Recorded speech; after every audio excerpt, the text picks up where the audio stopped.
বন্ধুরা দূরে দেখতে পাচ্ছেন যে লাল পাট। তো বন্ধুরা আমাদের আজকের এপিসোডে আমরা যেখানে এসেছি বিশেষ করে রাস্তা থেকে সত্যি মনোরম সৌন্দর্যের একটা দৃশ্যপট, বিশেষ করে লাল পাট হয়েছে এখানে, সেটা আমরা আজকের এপিসোডে আপনাদেরকে ঘুরে দেখাবো। তো চলুন আমাদের আজকের এপিসোডটি শুরু করি।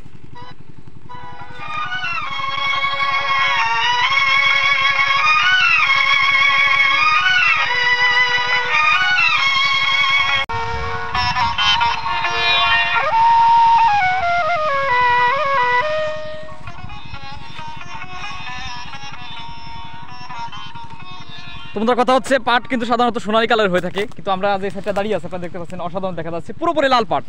পাট কিন্তু মূলত দুই প্রজাতির, একটা হচ্ছে মেস্তা আর একটা হচ্ছে পাট। সেই দিক থেকে আমাদের উপমহাদেশে ভারত এবং বাংলাদেশে কিন্তু প্রচুর পরিমাণে পাট উৎপন্ন হয়ে থাকে।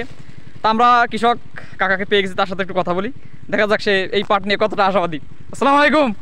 ওয়ালাইকুম আসসালাম। কেমন আছেন কাকা? আলহামদুলিল্লাহ। তা এই যে লাল পাটের বেসন কোথা পাইছেন আপনি? এই লাল পাটের বেসন সরকার দিছে। সরকার দিছে? হ্যাঁ। মানে অন্যান্য পাটের থেকে কতটুকু আলাদা সেটা যদি আমাদেরকে একটু বলেন। অন্যান্য পাটের থেকে এগুলো খারাপ না, কিন্তু সময় লাগবে আশ্বিন মাসে কাটতে, এখন কাটলেই ভালো ফলন হবে না। ও, আর ফলন অন্য পাটের চেয়ে বেশি হয় না কম হয় সেটা যদি একটু বলেন। অন্য পাটের মতনই একই একই কালি, মানে একটু কালারটা একটু ভিন্ন, কালারটা ভিন্ন, আর একটু সময় লাগে বেশি। সময় লাগে বেশি। সেই দিক থেকে আপনার এমনি সময় তো কাটতে বেশি টাকা লাগে বা কৃষকের একটা চাপ যায়, কিন্তু এটা একটু পরে নিরিবিলি সময় নিতে পারবেন। এখন হয়তো কাজের চাপ কম, কিষানের শ্রম দাম কম। আচ্ছা কাকা, একটু কষ্ট দিলাম, যাক ভালো থাকবেন। তো বন্ধুর কথা হচ্ছে কাকা আসলে সত্যি খুবই আশাবাদী, কারণ পাটটা আপনার আশ্বিন মাসের শুরুতে বা শেষে কাটা হবে, কারণ এখন ভাদ্র মাসের মাঝামাঝি। যাক কথা হচ্ছে আমরা আর একটু ঘুরে দেখি এবং ধানের সাথে পাটের কম্বিনেশনের যে সৌন্দর্য সেটা আপনাদের সামনে তুলে ধরি।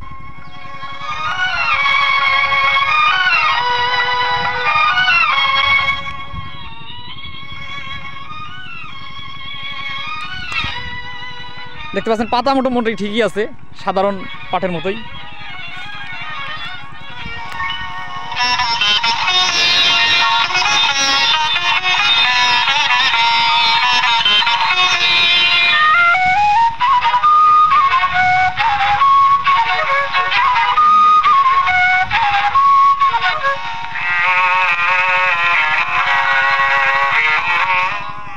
বাহ, চমৎকার।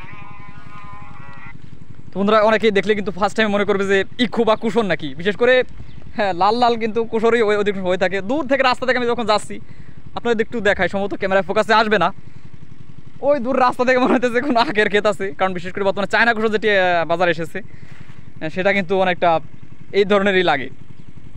তো হচ্ছে ব্যাপার স্যাপার, সবাই ভালো থাকবেন, সুস্থ থাকবেন। আপনাদের এলাকায় পাটের উৎপাদন কেমন কি হচ্ছে না হচ্ছে সেটা নিয়ে অবশ্যই কমেন্ট করে জানাবেন। তো সবাই ভালো থাকবেন, এই প্রত্যাশায় আজকের এপিসোডটি শেষ করছি। আসসালামু আলাইকুম।